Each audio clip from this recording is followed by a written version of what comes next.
एक तरुण मुलगा आपल्या कॉलेजच्या गर्लफ्रेंडला त्याच्या लग्नात फक्त तिचा अपमान करण्यासाठी बोलवतो. पण जेव्हा त्याची गर्लफ्रेंड तेथे पोहोचते तेव्हा जे काही झाले ते पाहण्यासारखे होते. ते पाहून सर्वजण आश्चर्यचकित झाले. अशाच बोधकथा ऐकण्यासाठी आमच्या चॅनलला सबस्क्राईब करा आणि आपल्या मित्रांसोबत शेअर करा. तुमचा एक लाईक आम्हाला नवनवीन कथा आपल्यासमोर मांडण्यासाठी प्रेरणा देते. दीपक शर्मा त्याच्या आलिशान बैठकीत एकटा बसला होता. चारही बाजूंनी ती भव्यता दिसत होती जी त्याने बरेच वर्ष मेहनत करून बनवली होती. समोरच टेबलावर एक कागद ठेवला होता. त्याच्या आणि गौरीच्या लग्नाच्या पत्रिकेचा आराखडा त्या कागदावर होता. मालतीजी त्याची होणारी सासू होती.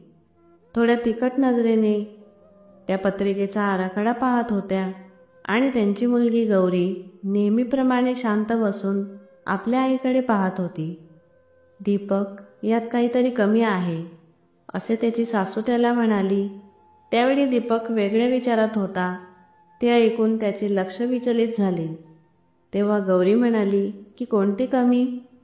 दीपकने आपल्या भुवया उंचावल्या आणि आपल्या सासूला म्हणाली की तुमच्या बोलण्याचा अर्थ काय आहे? त्याच्यात कोणाचे नाव कमी आहे? तेव्हा मालतीजींनी तो कागद टेबलावर ठेवला आणि म्हणाल्या की तुमची प्रेमिका. तुम्हाला नाही वाटत का की तिला बोलावले पाहिजे? तिला ही गोष्ट दाखवण्याची योग्य संधी आहे की तुम्ही किती प्रगती केली आहे. आपल्या प्रेमिकेचे नाव ऐकून दीपक हादरला होता. अंकिताचे नाव ऐकून आता त्याच्या मनात जुन्या आठवणींचे वादळ उठले, ज्या गोष्टी तो बऱ्याच वर्षाआधी विसरला होता. हे योग्य नाही, असे म्हणाल्यावर गौरी म्हणाली की काय योग्य नाही? ती तुझा भूतकाळ आहे आणि आज तू तिला दाखवले पाहिजे की तू किती प्रगती केली आहे. मालतीजी म्हणाल्या की ही एक चांगली संधी आहे आणि त्यामुळे तुम्ही हेही दाखवू शकता की आता तिच्यासोबत तुमचे काहीही संबंध नाही. दीपकला हे जाणवत होते की हा सल्ला जेवढा सरळ दिसत आहे तेवढाच तो विचित्र देखील आहे. त्याच्या मनात आता द्वंद्व चालू होते. त्याच्या मनाला ते योग्य वाटत नव्हते, पण कुठे ना कुठे त्याच्या मनात थोडे आकर्षण होते जे त्याला हा विचार करायला भाग पाडत होते.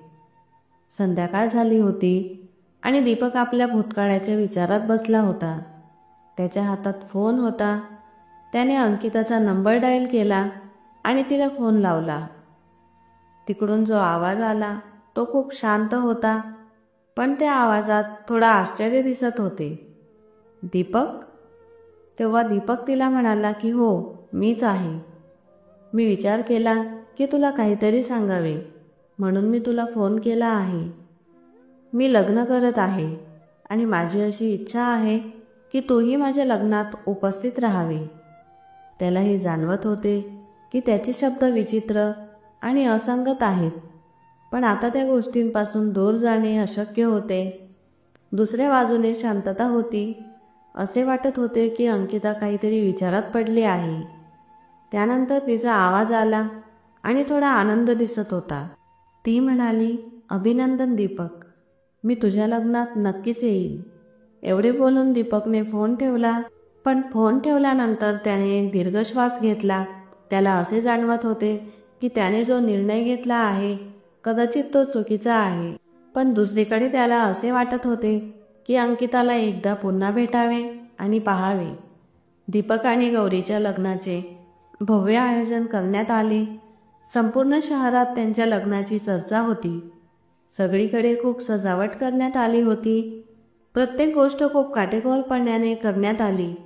घरातील पाहुणे तर सजून चांगलेच कपडे परिधान करून लग्नात आले. सर्वजण एकमेकांकडे पाहत होते आणि अचानक अंकिता तेथे आली. तिला पाहून सर्वजण सुन्न झाले. ती हिरव्या रंगाची साडी घालून लग्नात आली होती. त्या साडीत ती खूप सुंदर दिसत होती. तिच्या डोळ्यात निर्भयता दिसत होती आणि चालण्यात एक स्वाभिमान. तिला पाहून सर्वजण प्रभावित झाले. समोरच उभ्या असलेल्या गौरीनेही तिला पाहिले आणि ती हळूच आपल्या आईला म्हणाली की आई, अंकिता आली आहे.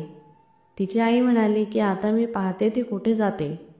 मालतीजींनी तिच्याकडे एक नजर टाकली आणि म्हणाली की ही अंकिता सर्वांचे लक्ष केंद्रित करत आहे, पण ती हे किती वेळ करणार? तिने चौफेर नजर टाकली, कारण तिला हे माहीत होते की ते कोणत्या ठिकाणी आले आहे, जिथे तिला अपमानित केले जाणार होते आणि अनेक प्रश्न विचारले जाणार होते. पण ती या सर्व गोष्टींसाठी तयार होती. तिने एक दीर्घ श्वास घेतला आणि शांततेने सर्व काही पाहत होती. दूर उभ्या असलेल्या दीपकची नजर जेव्हा तिच्यावर पडली तेव्हा तो तिला पाहतच राहिला. त्याला असे जाणवले की तो भूतकाळात आहे आणि अंकिता त्याची आहे. ती आता त्याच्या डोळ्यासमोर होती, पण त्याच्या चेहऱ्यावर पश्चाताप दिसत होता. त्याने आपल्या मनात उठणारे वादळ दाबण्याचा प्रयत्न केला आणि तो अंकिताजवळ जाऊ लागला. त्याला काहीतरी सांगायचे होते, पण तो सांगू शकत नव्हता. त्याला शब्दच सुचत नव्हते. तो म्हणाला की अंकिता, तू आली आहे का? अंकिता त्याच्याकडे पाहू लागली. तिच्या डोळ्यात एक वेगळीच शांतता होती. ती पाहून दीपक अस्वस्थ होत होता. त्यावर तिने होकार दिला आणि म्हणाली की तू मला एवढ्या आग्रहाने बोलावले होते, त्यामुळे मी आले आहे. यापुढे तो काहीतरी बोलेल त्याआधीच गौरी तेथे आली. तिच्या चेहऱ्यावर नकली हास्य होते जे दीपकने ओळखले होते. अंकिताला पाहून गौरी म्हणाली की तूच अंकिता आहे का? दीपकने तुझ्या बाबतीत बऱ्याच वेळा सांगितले आहे. ती खूप गोड बोलत होती, पण तिच्या आवाजात गर्व दिसत होता. अंकिताने गौरीकडे पाहिले आणि तिला समजले होते की ती हा सर्व देखावा करत आहे. ती शांत स्वरात गौरीला म्हणाली की मला आमंत्रण आले होते, त्यामुळे मी विचार केला की माझ्या जुन्या मित्राला भेटणे माझ्यासाठी योग्य राहील. तिचे शब्द साधे होते, पण तिच्या बोलण्याने गौरीला अस्वस्थ वाटले. गौरी हसण्याचा प्रयत्न करत होती, पण ते साफ दिसत होते की ती अंकिताला पाहून जेलसी फील करत आहे. जसजसा वेळ जात होता तसतसे अनेक लोक तिच्याकडे आकर्षित होत होते, कारण अंकिता फक्त दिसायला सुंदरच नव्हती, तर तिचे बोलणेही मधुर होते आणि तिची हुशारीही बोलण्यातून दिसत होती. ती प्रत्येक प्रश्नाचे उत्तर खूप विचारपूर्वक देत होती. गौरीच्या मनात आता वेगळेच हालचाल चालू होती, कारण जोही येत होता तो अंकिताकडे पाहून तिचे कौतुक करत होता आणि दुसरीकडे दीपक सर्व गोष्टी शांततेने पाहत होता. त्याला खूप बेचैन वाटत होते. तो अंकिताचे व्यक्तिमत्व पाहून प्रभावित होण्यावाचून राहू शकत नव्हता. पण या दरम्यान एक प्रश्न दीपकला परेशान करत होता की त्याचा भूतकाळ त्याच्या वर्तमानाला धक्का पोहोचवेल का?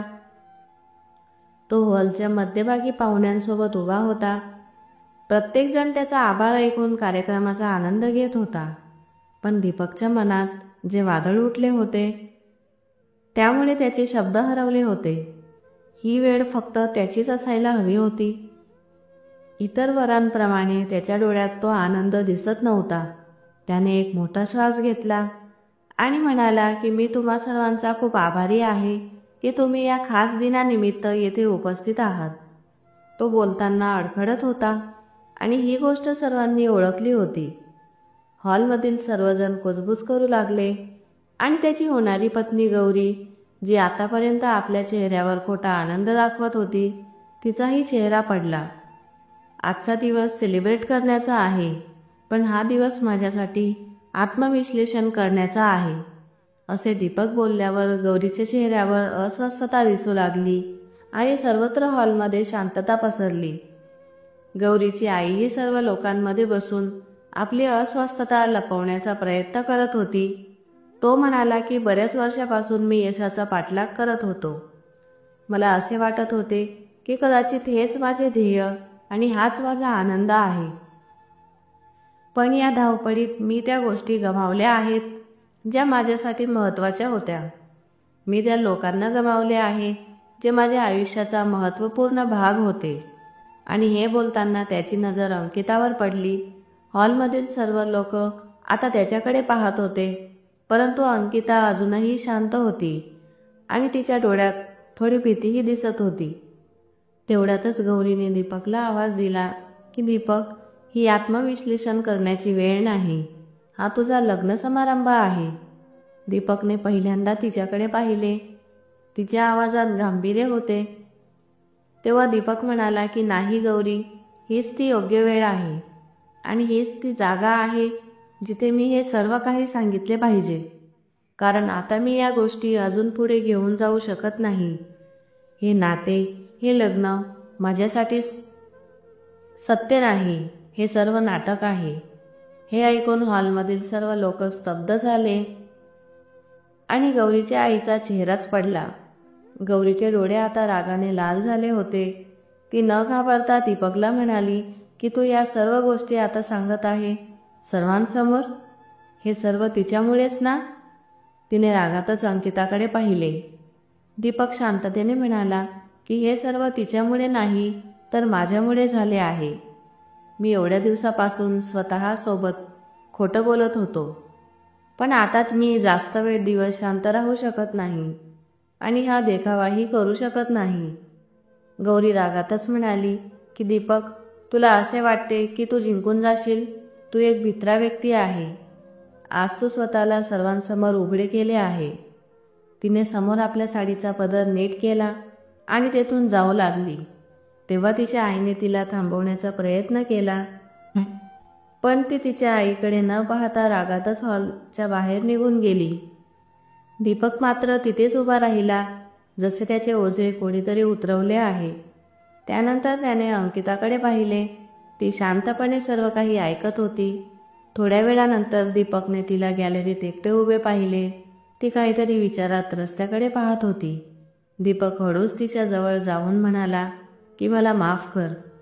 मला तुला या सर्व गोष्टींमध्ये ओढायचे नव्हते, पण मी हे अजून जास्त वेळ सहन करू शकत नव्हतो. तेव्हा अंकिता त्याला म्हणाली की तू माझ्याकडून माफी का मागत आहे? माफी तर त्यांना मागायला हवी ज्यांना तू अर्ध्या रस्त्यात सोडले आहे. तिच्या बोलण्यात राग तर होताच आणि त्यासोबत सत्यही होते. त्यावर दीपक तिला म्हणाला की मी स्वतःशीही खोटं बोललो आहे अंकिता, पण आता मी सत्याचा सामना करायला तयार आहे.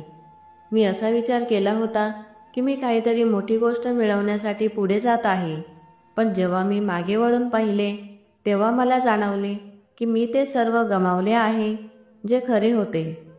अंकिताने त्याच्याकडे पाहिले आणि म्हणाली की तुला असे वाटते की तुझ्याकडे परत येण्याचा मार्ग आहे, की तुझ्याकडे हा फक्त एक मार्ग होता स्वतःला योग्य सिद्ध करण्याचा?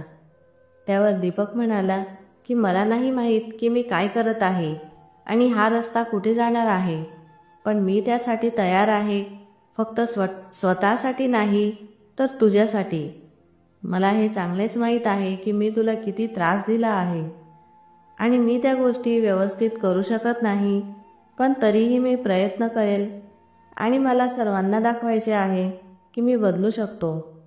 थोडा वेळ शांत राहून तिने एक मोठा श्वास घेतला आणि म्हणाली की दीपक, मी आयुष्यात शिकले आहे की शब्दांना महत्त्व नसते, त्यासाठी कर्म महत्त्वाचे असतात. मी आश्वासनावर जगत नाही.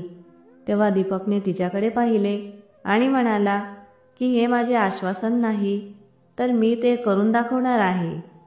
त्यावर अंकिता काहीही बोलली नाही, पण तिच्या चेहऱ्यावर एक हलकीशी आशावादी झलक दिसत होती. दोघांमध्ये एक मोठा प्रवास बाकी होता, पण दीपकला हे माहीत होते की त्याने आता योग्य सुरुवात केली आहे. अंकिताकडे पाहून तो हळूच हसला.